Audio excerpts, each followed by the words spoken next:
what's up, everybody? Welcome to another episode of Sometimes Weekly Sports and Stuff. I am BJ Kissel up here in Weston, Missouri at the Holiday Distillery. Got a little different setup for this episode. And again, if you have not been up here to Weston, strongly recommend coming up here, doing the tour, coming down. We are coming to you from the event center. They've got a bar behind us. They do all kinds of special events and things that are going on.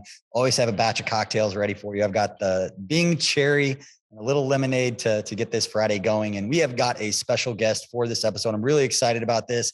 A guy that pretty bored right now, doesn't have a lot going on. And Mr. Conner Dawson, who was recently hired as the Milwaukee Brewers hitting coach and is actually from Kansas City. And we are going to break all of that down. And again, thank you so much, Conner, for coming up. Obviously, baseball being in strike, you don't have a lot going on here in the off season, but appreciate you coming up, spending some time with us. I appreciate it. And yeah, like you said, a little bit bored right now. Not a whole lot happening, and just kind of laying low and hanging out. Well, I want to talk about your story because we've got a mutual friend in Matt Hinckley, who I work with at KC Strength and Conditioning, helping those guys out. And Matt, and you and I had known each other. You had done some Chiefs content. You're a Chiefs fan, graduated from Olathe North High School a handful of years ago. I don't want to date anybody here, but you have such an interesting story. You played at Neosho for Coach Murray down there. You're from the area, very tied into the baseball world in this way, but you were only in the Seattle Mariners minor league system for 3 years? 3 years, yep. Before getting that job with the Brewers. So I want to unpack all of that because it's very interesting and very similar. And I think there are a lot of parallels to different coaches and different people at the professional level. And Chiefs fans don't need to look any farther than Andy Reid, playing Pasadena Community College, Glendale Community College, and then going to BYU, not playing a lot yourself, going to Neosho, not playing necessarily at the level that you are now coaching. And to me, that's really, really interesting. And we're going to get to that, but let's start from the beginning. Olathe North High School, just what was your baseball story growing up in the Kansas City area? Yeah, played, at all the different places in Kansas City between 3 and 2, different club ball with some different academies that are within Kansas City, but went into freshman year at Olathe North. My brother was a senior, so I made JV. My brother was a starting shortstop, and that was a fun year of just getting absolutely destroyed by my brother for every mistake I made. But throughout high school, played with a team called the Kansas City Bullets in the summers and the fall, who I ended up getting my first coaching job with. But after Olathe North, I went to Neosho County, and kind of the journey really started at that point. When you went, was coaching always what you wanted to get into? Because when we talked about this, where a lot of people would know me kind of as a football media person, but I was a baseball player growing up. And I knew very early on, this wasn't a knock on it's not I didn't believe in myself, but I threw 82 miles an hour and I was 5'11" and right-handed. I was kind of limited on where I could go. But, did you have aspirations of playing professionally or getting into coaching? Was that something that you knew throughout? Because I knew from the beginning, I wasn't going to play professionally. I coached a little bit, but what was your kind of calling and when did that hit for you? Yeah, I would probably say around my junior year of high school. That's usually when everybody starts to, you really see the size difference and the talent level start to separate. And I could see mine separating pretty quickly as the 5'10", 140-pound slow second baseman with no juice. And it became pretty clear, if I was going to stay in the game for a long time, I need to start learning the game at a deeper level, and I want to help others. We actually had a neighbor growing up that there was 2 younger kids, and I would help them, and I got a ton of enjoyment out of it. There was a couple of other kids down the street that would come ask for help from my brothers and I, and there was a ton of enjoyment out of it. And it was around that time, and that was kind of the moment I was like, this sounds pretty awesome. And then along that line too, that's when recruiting starts for myself. I'm starting to get recruited by different junior colleges, and that seemed like a pretty cool avenue to have a career. These guys go around and watch baseball all day and try to build a roster. This is awesome. So that was kind of when it really started to kick in. Yeah. I know that whether it's baseball or, high school football, you always end up saying and repeating the things that you heard from coaches when you were younger. And I know you mentioned before we started recording that, with the KC Bullets, that Dale Reid was one of those guys that was really influential for you. Even nowadays, I know you're way up at the big league, you got all that. Do you find yourself recalling and remembering things that you learned when you were, that just hit you in that way, as you kind of pay it forward to the coaches that help you be in the position that you are in? Yeah, there's a lot of things there that we learned growing up. But I think the biggest thing that, I got from Dale, and Dale has been doing this for 20 plus years, one man show, just letting it ride, having fun. But the biggest thing Dale did was he kept things really simple. And that's kind of what I always go back to is how simple can I make my messaging? Because it doesn't matter if it's a 10-year big leaguer or if it's a 6-year-old, the more simple the message, the easier it's going to be to digest. And that was one of the biggest things I learned from Dale was how simple he made things for us and how simple his philosophy was. It was very easy to digest and see what we needed to do to be better or maintain our skills. So, that was the biggest thing that Dale taught was just the simplicity of coaching and simplicity of your message, especially now in my role with so much information that we have to be able to take all of this and dwindle it down to a simple message. Otherwise, we're just going to overload every hitter with information. That the paralysis by analysis is probably a phrase that's used in baseball probably more than anywhere else for that reason. And that so much of it is mental and you just can't be thinking. It's pitcher. You can't be thinking about your mechanics, in the middle of your windup as a hitter. You can't be thinking about all of those things. And just hitters will tell you, like, when you're in the zone, like, what are you thinking about? And they'll be like, I'm not thinking about anything. Like you just go up there and hit the ball. When you made the actually, before we get to that, for people who are listening to this, who may have, kids, or if they're younger and they're living this themselves as high school kids in this competitive baseball environment, not to ask too much of a loaded question, but as far as the specialized athletes and all the things that are going on, as somebody who's very quickly moved up in this world in the professional coaching ranks, what advice do you have for people that think that everything is everything with every decision you make on every travel tournament, every workout, it's so competitive. There's so many clubs out there. There's so much stuff going on that you can almost scare kids into thinking I'm behind if I'm not doing X. Like, as somebody, and I know you probably don't see yourself in this way yet, but you're a professional coach. What advice do you have for either parents or kids who are in high school that are trying to get to where you are or to where the players you're coaching are?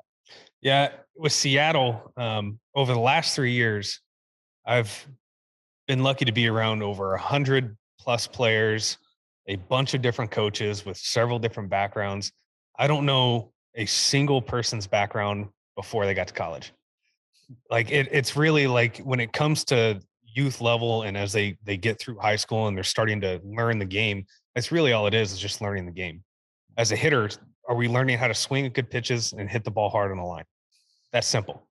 And it doesn't matter if you play for X team or Y team, or, you're doing lessons with X person or Y person. Like, that's really all that matters. And that's what college coaches care about. They don't really care about your background. They care about what you can do to produce. And as long as the player is having fun and learning just the basic fundamentals, like, nothing else matters. Nobody cares. Yeah. I just think more kids, and this is I could be completely out to lunch here, but I just feel like more kids now are probably being moved away from baseball because of overcoaching or just too much pressure on like a 12-year-old than the talent not being there at 12. Like, you hear these stories like, Lorenzo Cain didn't play baseball till high school. Like, you have all of these stories, and that could be, an outlier and not the example. But in general, I still feel like more kids now are being, deciding that baseball is not my thing before at too early of an age to even know if baseball is their thing, whether it's from them, the coaches, the parents, their friends, and the pressure and all of those things. I just feel like it's very real nowadays, and people that are in positions like yourself and everybody else out there needs to constantly remind people that you don't have to, you're not going to make the big leagues because you picked the right hitting coach at 10 years old. That's true. But if you pick the wrong one, he may not play baseball when he's 14. Exactly. And that to me is more real than all the other stuff. And I think we're on the same page there. Yeah. It's just, there's so much out there, especially given social media, with how much stuff you can find on TikTok and Instagram and Twitter. And then all of the different coaches that are, it seems like in Kansas City, especially, like, there's more and more academies and more teams and more options. And with all those options comes a lot of pressure. Yeah. And there is a lot of like, who are you hitting with? Who's your guy? When in reality, at 12 years old, it doesn't matter. You're probably better off just sitting at home and having fun and, challenging yourself off a machine or having dad throw a little harder at you. Yeah. That's really what's crushing. I think there's just so much info that we're probably not doing the best job. And this carries up into professional baseball as well. We're probably not doing the best job of simplifying and really worrying about what matters. And what matters is fundamentally swinging at strikes and hitting the ball hard. Like, Yeah. and if like Simple game, it's, right? it's a simple game, and there's a lot of ways to measure it, and there's a lot of ways to accomplish it. But let's just try to do it, in a very simple, maybe 3 different ways rather than 300 different ways, Yeah. because there's 300 options out there. So it's really tricky. It really is, like, as difficult as it is for a young player now, or a parent now. Um, it's a tricky space to maneuver at the moment, Yeah. within baseball in particular. I don't really see that in the football realm or Yeah. soccer, but in baseball, there's so many options, and that's a tricky thing to maneuver if you don't have the background or experience to, or a trusted source to help you through that. Yeah, we talked about before just the competition in the EKL where I grew up out in Overland Park. I went to Blue Valley High School. The level of baseball that's being played now in the EKL at Blue Valley West, and I coached at Blue Valley Northwest for a couple of years. And we played Blue Valley West, in the semifinals. And they've got an entire the entire starting lineup went like D1. I think like 7 of the 9 guys who started went D1. We had like 3 guys who went D1 in like the entire Blue Valley school district my senior year. It's a different world now, and there's like 25 of those guys. And I have a chance with those guys at KC Strength and Conditioning to see some of the top arms in the city come over and train. And it's just, these kids are built different. I think it's probably always going to be the case. Yeah. Just kids are younger. They've got more information. They've got more, information at their disposal to make them better athletes. And I think that John Renzi and those guys at KCSC do a great job of tailoring things specific to baseball and keeping it fun, which is probably the most important thing. I think we agree on that. But the other thing I want to ask you about, so you coaching KC Bullets, and then you move on and you coach a little bit at Benedictine, spend some time with Marshalltown Community College up in Iowa. And I know another one of those guys that you had mentioned, Anthony Everman, who was very influential for you in helping you get to where you are at such a quick pace. And we'll get to that, kind of launch period here in a second. But what did Anthony Everman and what did those stops at Benedictine and Marshalltown mean to you and where you're at right now? Yeah, as a young coach, there's a curiosity about you. You want to try, and you want to have your own philosophy, your own thing to do. And there's a lot of places that as a young coach, you don't have that opportunity. There's a system in place. There's things you have to do. You have certain responsibilities. And with Anthony let me coach. He let me trial and error. He let me fail. He let me succeed. When I was with Anthony for just 2 years, in 2 years, I was a strength coach, a hitting coach, a catching coach, outfield coach, pitching coach. He let me do everything. Yeah. And he gave me a chance to learn the game and actually try to coach it. And within all of that, you find different cues and different ways to connect with players. And there was just so much opportunity to make something my own and to experiment and explore that I don't think most young coaches have that opportunity. And so that's what I'm most thankful for with Anthony. And the best part is he would let me fail. We would meet every morning and he would ask me how it went. And I could very openly say, hey, it didn't go very well because of X, Y, Z. And he'd be like, yeah, I saw that coming. Here's some different ways we can improve it. And then let me fail again, or let me try it again. And in a 2-year span, I got to coach all that different positions. Yeah. Some of it was off of need, with some different things that happened, but still the ability to do it my own way and experiment and trial and error is something that I think is a large reason why I was able to move so quickly. I had less resources, and I had to figure out how to get creative and how to do it in a very simple manner. Yeah. And I'm so thankful for those 2 years. That's so cool that you can be in a position that people allow you to fail. And I think so many people now are afraid of failure that it scares them into not even trying things, because like, well, if I fail, then, oh my God, it's the end of the world. Like KC Sports Network, like I fail a lot. There are a lot of things that are going wrong. But to the same point, like right out of college, my first job was working for a collegiate summer baseball team.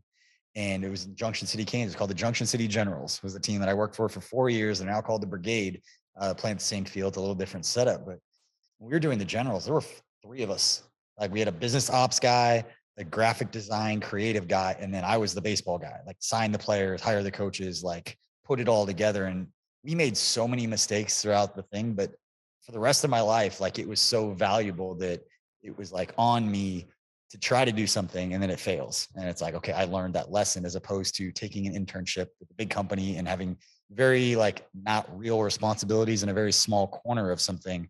Whereas you go to like a major D1 program as an intern, and I don't know if would be the case, but you might not be in the same position to trial and error and have a coach, like Coach Anthony Everman, like you're saying, that allows you to do those things.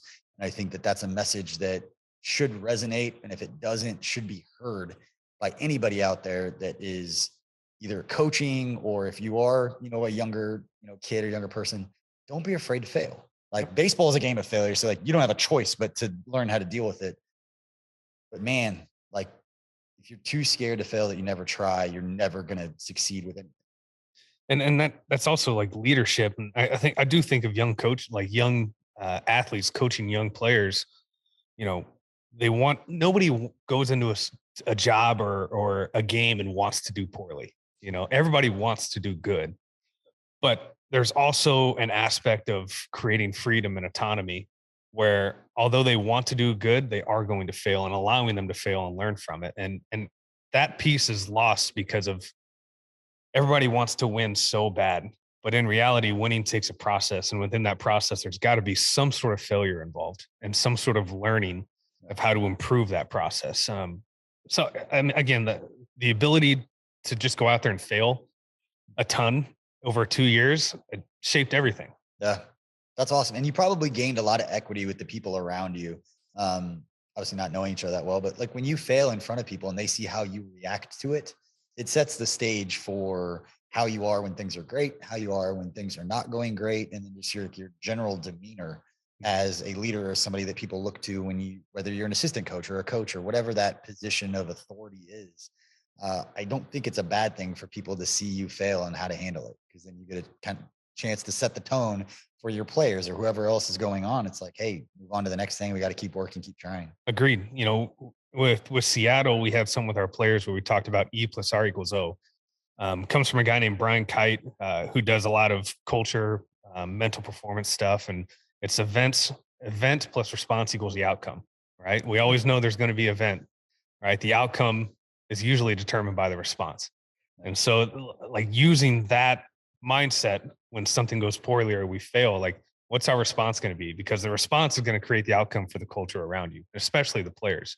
And it's something I think, like watching Andy Reid, he's the best. Like he's cool as a cucumber all the time. Yeah. He doesn't freak out. And I think that is reflective along the culture where, we saw the Chiefs struggle earlier in the year and it never really looked like it got to them. They still had fun. And I do think that's a direct reflection of the response to the events that Andy Reid has. Yep.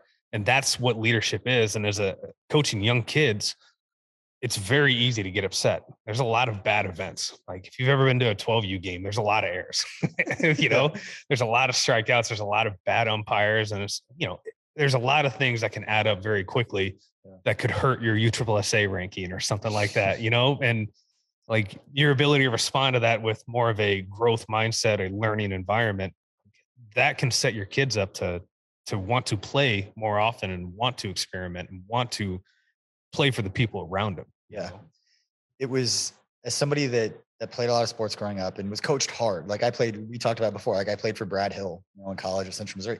Brad Hill was not a player's coach. And I owe Brad Hill almost everything in my life. Brad Hill changed my life, the way that just mentally I was in high school growing up. Not a bad kid, not like that at all. But there were certain things about growing up where I did. You go to college, you learn what hard work is. Like I did not know what working hard actually was until I got to college and was running 110s and like doing all this working for Coach Hill. But, for you, I want to pivot to this because you were at Marshalltown, you were coaching at Benedictine. And then how did you get hooked up with the Seattle Mariners? Because that's the interesting part of it. Like you go from the Mariners and you get your foot in the door. Whatever happened between then and 2.5 years later, like you were on this trajectory that is not normal. So let's start with, how did you end up with the Seattle Mariners? So via social media, I'd created some friends within like the hitting world on Twitter specifically. And one of them was a guy named Dustin Lind, who's actually one of the hitting coaches for the Giants the last 2 years, I believe. He's going into his third year now with them. And the other one was a guy named Donnie Ecker. Donnie Ecker he was the hitting coach for the Giants last year. He is now the bench coach for the Texas Rangers going into this year. But, talking to those guys, just shooting things back and forth. And then I'm sitting at the regional Iowa Community College regional soccer game at Marshalltown. And our soccer team was good, just watching the game. And all of a sudden I get a call and it's Dustin Lynn. He said, "Hey, you want to interview for a job with the Mariners?" Like, that sounds cool. Yeah, sure. Not 20 minutes later, I get another call from Donnie, who was with a different organization. And now I'm talking to Donnie and I'm like, okay, so this is happening. Like, this is interesting. And I'm in my dorm room, my next 2 or 3 days, kind of my time between the morning work and then practice in the afternoon. I'm doing interviews and I'm living on a dorm on campus, and I'm in my dorm room just doing interviews. And here I am talking to Carson Vitale, who's the field coordinator for the Mariners. I'm talking to Andy McKay, the farm director, all these people that are really well respected. And next thing I know, they offer me a job in the AZL. I actually, this is probably one of my favorite parts is Andy McKay, a farm director, was like, "Hey, we'd love to have you at spring training." And this is in January at the time, right before the college season. Mm-hmm. And I'm like, "Hey, I would really like to finish the college season." And here we are at a junior college in Iowa when we weren't very good. We were just taking over this program that had just lost 40 games and pretty much the same team. Like, we weren't very talented. And I was like, I'm gonna stay through, the season, and I'll see you in extended spring training in June. And he's like, "Really?" I was like, "Yeah, like, I feel like I need to." And so sure enough, we go through the season. Our last game was in the regional championship, actually, against Iowa Western. And it was probably 35, 38, 40 degrees, rainy, windy, just miserable junior college, like college baseball conditions in the Midwest. And about 5 days later, I'm in a dugout in Arizona on a backfield at a complex. It's about 112 degrees.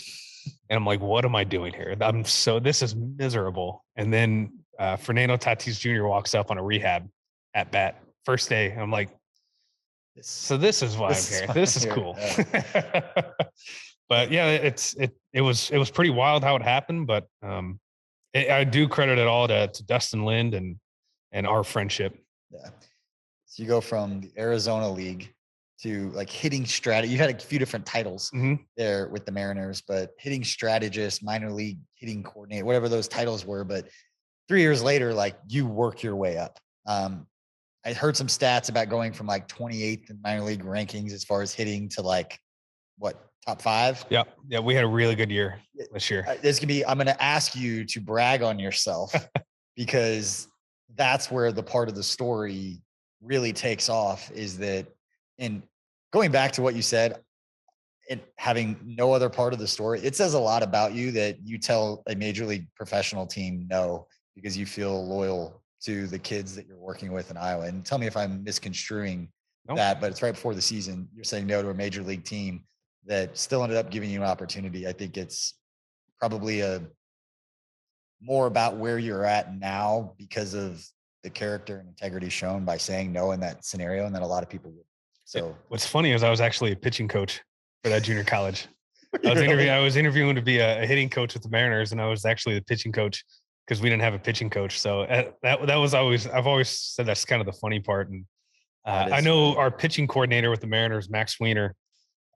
So basically what a coordinator does, for those who don't know, it's they essentially are in charge of the minor leagues for their side. So when I was the hitting coordinator last year, everything on the minor leagues hitting wise, I was in charge of: coaches, players, messaging, everything. And so when I showed up to Arizona in June, when I got hired in 2019, I told our pitching coordinator, I was like, "Hey, if you need an extra hand on the pitching side, like, just got done being a pitching coach." And our pitchers we weren't very good. I think our ERA was like 9 something. Yeah. But it was improvement by full run between the previous year. And I told him, I was like, "Hey man, like, just saying, I just led a team to a full run less ERA." He's like, "Really? That's awesome." I was like, "Yeah, I went from 10 to 9, single digits now." I was but yeah, it was pretty funny. So what do you attribute, that success during the 3 years that you were with the Mariners? The kids, the athletes, the players that you were working with obviously took to what you were selling, what you were saying, what do you attribute the success that this is where it's interesting with coaching because it's not your success, it's you benefiting from the success that you helped others achieve themselves. Yes. What do you attribute that process doing as it relates to you and where it allowed you to go? It's an easy answer, but it's a difficult answer. Number one, it's just we built relationships. We put a strong emphasis on trying to build trust with the players. That in all professional sports, baseball in particular, there is an issue with trust between players and coaches, and they all have their own hitting guy. They all played for different coaches already. Like there is a business side of it that comes into play. So like there is a trust factor that can be really hard to get. And one of the things that we really tried to build was we wanted to create environments where players felt like A, we cared about them, B, we wanted the best for them, and C, that they could be open. And we did that. And a lot of it was just by giving them real information and telling truth. There was no feel good necessarily to it, but we told them truth and we backed it up with information. And I think they appreciate that. I think any player appreciates like this is what's actually happening.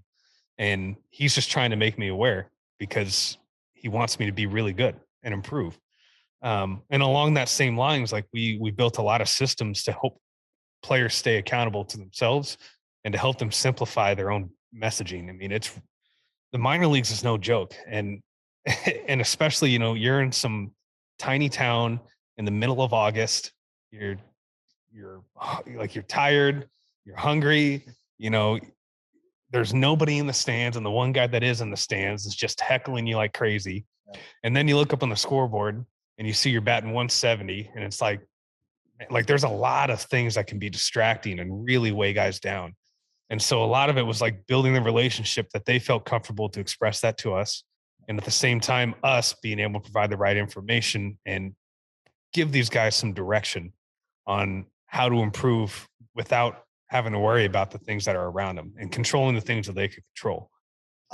We didn't talk about this before we recorded, but like just hearing you talk, it reminds me that in my relationship is always with my catcher because I was a pitcher and it was always like my catcher is my therapist. Like they're the ones, their job is not to worry about my mechanics. Their job is to make sure that I'm mentally where I need to be to execute the pitches that I need to. And it seems like from a hitting coach's perspective, it's, launching all the whatever the lingo and the stuff that you guys use now, but it's also just pretty much the therapist or the hitter making sure mentally all those distractions and all the things that can weigh on anyone doing anything don't do that. Do you see yourself more as like a 90% of the job? Yeah, it's a mental coach. Yeah, like as coaches, Andy McKay told me this, farm director for the Mariners. He's a mental skills background. And he told me this, like simply coaching is reminding. Like we are professional reminders. That's what I am. I'm a professional reminder at the major league level. Like that's really all I'm doing. To put it. Yeah, like yeah. I'm reminding guys of the track that they need to be on, and most of it is mental. And it's reminding guys that they don't stink. Like and reminding guys that you're really good at hitting this pitch and you're really good at hitting to that spot. Yep. Like that's all we're doing is just reminding. And when we stop reminding and we start telling, that's where we get ourselves in trouble. And that's when we tend to lose trust. Yeah. When they're feeling good, it looks like a beach ball. And now it looks like a ping pong ball. Yep. That's dancing around in the wind. All right. Let's from the Mariners to getting the opportunity with the Brewers. So now I understand this whole thing is probably pretty much a whirlwind for you in 3 years going from, coaching at St. Thomas Aquinas, coached high school for a few years in the Kansas City area. And, 5 years later, talking to the Milwaukee Brewers about being their big league hitting coach. How did that come about, and what was your initial reaction to getting that call? Yeah, I don't know how it happened. I'm gonna be honest with you. I was actually, so I lived in Arizona the past 3 years, and my girlfriend and I had just moved back to try to settle down here a little bit and be close to family. Her family lives in Southeast Kansas, mine's in Olathe, and so like I had probably been back a week. And I was doing calls with our minor leaguers with the Mariners, going over their offseason programs. We did all these calls individually. And I'm just started a call, and our farm director with the Mariners texted me and he goes, "Need you to call me urgent." And in the back of my head, I'm like, "Oh, there's no way this is good." And so after I get done with the call, I call him. He says, "Hey, the Brewers have asked to interview you." And he goes, "Do you know anybody over there?" I'm like, "No." I don't know anybody. And so for me, I was like, okay, this is awesome. Like, this is cool. Yeah. In my eyes, I had nothing to lose. And so I just kind of went for it and tried to be authentic and just be myself. And I do it's about 5 hours of interviews on Friday between different front office members to Craig Counsell. And, I was like, okay, I thought it went well. Yeah. They're probably not going to call me, but at least it was cool to go through. And then they say, hey, can we want to bring you up to Milwaukee to talk again? Did another round of interviews in Milwaukee. They offered me the job there, and I was like, oh, this is happening. So 3 years earlier, coach living in a dorm in Iowa, bragging about getting the ERA from 10 to 9 as a pitching coach. 3 years later, sitting with Craig Counsell and getting offered a big league hitting coach job. Yeah, it's wild. And I mean, a lot of it's luck, and there is a lot of luck to that, but it is a wild. I think I'm the second youngest hitting coach in the big leagues. Wow. The Mariners actually have the youngest one, Jarrett DeHart. He's a year younger than me. I don't have a degree. I coached high school and NAIA, junior college, and here we are. It's again, people ask me all the time how to get the best out of people in what you're doing. And we talked about this before we recorded, and I know David Coley, former Texans coach, different discussion on how he got treated. Glad he's getting a little bit of money, but I'll never forget the conversation that I had with him going back to when I wrote, I did long forms on a lot of the Chiefs assistant coaches, and I had a chance to sit down and talk with Coach Coley about his journey, for probably about 45 minutes in his office. And there were a handful of things that I recall from that conversation that I bring up all the time. One of which is, him talking about coaching for Andy Reid. And I think I talked to him, it was like November. I think it was the bye week that week. But I remember him telling me that he could tell me in March 13th exactly what his responsibilities would be because of how organized Coach Reid was. He knew exactly what he had. And it wasn't just about the schedule being laid out. He goes, I can schedule a vacation with my family. I can say, you know what? Tell his wife, we can go take this extended weekend and plan that out 2 months in advance, knowing that Coach Reid isn't all of a sudden gonna be like, hey, we have this surprise meeting, or we have this and that. There's no surprises like that. So he's very consistent in that way. And that level of communication was what in organization meant everything to Coley. But the other thing that Coley told me that I've referenced before is him talking about Jeremy Maclin. It was when Maclin was with the Chiefs, and they had a history, being with the Eagles. And Coley told me that Jeremy Maclin and players like Torello and a lot of these guys never judged him for never playing at that level. They didn't care that he couldn't play. They never was Jerry Rice. They didn't have to be Randy Moss to give him lessons. All he cared about is, can he give me information that will make me better at my job? And if he can do that, I will run through a wall for you. Mm-hmm. And that was David Coley's kind of just mantra of, I never played at this level. Andy Reid didn't play at this level. We talked about Todd Haley. There are a lot of NFL coaches that never played at that level, but they could get the most out of their guys, and the guys believed in them because of doing things like getting offered a job a month before a season and saying, no, I'm loyal to my guys. So you call it luck. And I say that's the world paying you back for doing the things that the right way. And not to judge that people do that. They got to do what's best for them. But in your case, I don't see that stuff as luck, because you kind of made your own luck by doing the things the right way and being kind of grounded in that way. And that it's transitioned over to the Brewers, and hopefully for you and for the Brewers, except when they're playing the Royals, that we see that level of success and see that continue, because like anything, it's about people. It's not about an angle of a swing. It's not about the perfect way of explaining. It's about people trusting you. And you got to care. They got to know that you care before they care what you know. Yep. I mean, honestly, over the past 2 years, the thing I talked about the least with players and coaches is a swing. The thing I talked about the most is how we connect with players. That's what matters. The people matter.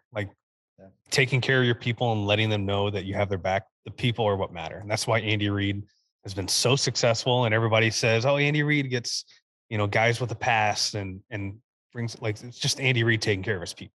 Yep. If you have good people and you have a good process, things tend to work out. Yeah. And if you're expecting, depending upon what your definition of leadership, the Chiefs go out and they lose 4 games in a row, and he goes to the podium and everybody gets mad because he mea culpa, like it's on me, like all this stuff. That is like, if you're looking to feel better, it ain't going to happen. You might think you need a better answer or take responsibility in a different way. Like for anyone who's ever been in locker rooms like that, like that's exactly what you want, because what matters if the 53 guys in that locker room, the other 20 coaches know, they don't have to worry about what he said. He ain't gonna say anything. Yeah. Stuff that really matters, he'll say in front of the team to the people that matters. You don't have to go say it to make a headline for everybody else. Exactly. What matters is what those guys are saying in that locker room. Again, we were talking with Conner Dawson, the current Milwaukee Brewers hitting coach, obviously Major League Baseball in the middle of a strike in the offseason.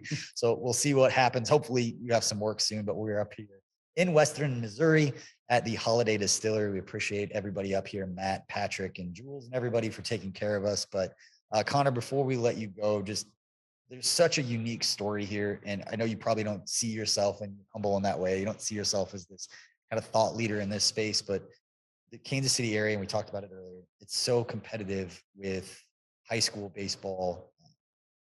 What's just your message to kids or parents who are listening that are interested in baseball, that want their kids to go to college, that don't know if it's going to be a junior college, a D2, a D1, if they're trying to get drafted? Like, what message do you have for anybody who's younger, wants to be, baseball to be a thing for them growing up, or baseball is a part of who they are? What's your message to them? For the high school athletes and high school parents, like, have a list of non-negotiables, 5 or 6 things that are non-negotiable, whether that's the type of schooling, whether that's the gear they wear, like whatever is important to you, and make sure that the school has that, and it may not be the Division I, it may be the NAIA, but that's okay. Right. Go where you're loved, go where you know that you're going to be appreciated. And then from just a training perspective, just keep it simple. Yeah. Fundamentals are all that matter. Fundamentals and fun. Yeah. That's it. If you're a high school kid and you feel like you have to drag yourself out to go work, then that's not a great sign. No. Like if it's meant to be and it's love what you do, you don't think about it. You just go do it. Like the people that go hit on Christmas afternoon, they open presents and then they go to the tee and they hit. The guys that I've been around that went and played Major League Baseball, and even when I was at K-State, Carlos Torres went and played as a relief pitcher in the big leagues for 10 years, got tenured, all of that stuff. He was the hardest working player I'd ever been around in my life. And not that all those guys make it, but he didn't go work because he was working because he wanted to get somewhere. He was going to working because he loved the process of getting better at baseball. He loved baseball so much. It wasn't just the games. It wasn't what the game can do for him. He just loved the game and he loved working at it. And so that's the message to high school kids. And at the point at which you still love the game, but you're like dragging and you don't want to do that work, back off of that, because the worst thing that you can do is stop loving the game because you're overworking yourself in an off season. Like, maintain your mental. I don't know how else to say it that way. I feel like there's a problem with specialized athletes and just being so much pressure on these kids at such a young age that they're feeling like it's make or break when they're 14. And it's like, it's not even close to make or break for you right now. It's not even, you're not even started your journey yet. Yeah. Just have some fun. Yeah. Have some fun. Just like we were doing here on Sometimes Weekly. Again, we appreciate Conner Dawson, alum of Olathe North, went to Neosho, Kansas City kid, making his way through the Major League Baseball world with the Milwaukee Brewers as their hitting coach. Conner, we appreciate you for joining us, man. Appreciate it. Thank you. All right, we will see you guys all next time. We've got a special guest next week from the college side that I know you guys will appreciate that conversation. So we'll see you all next week.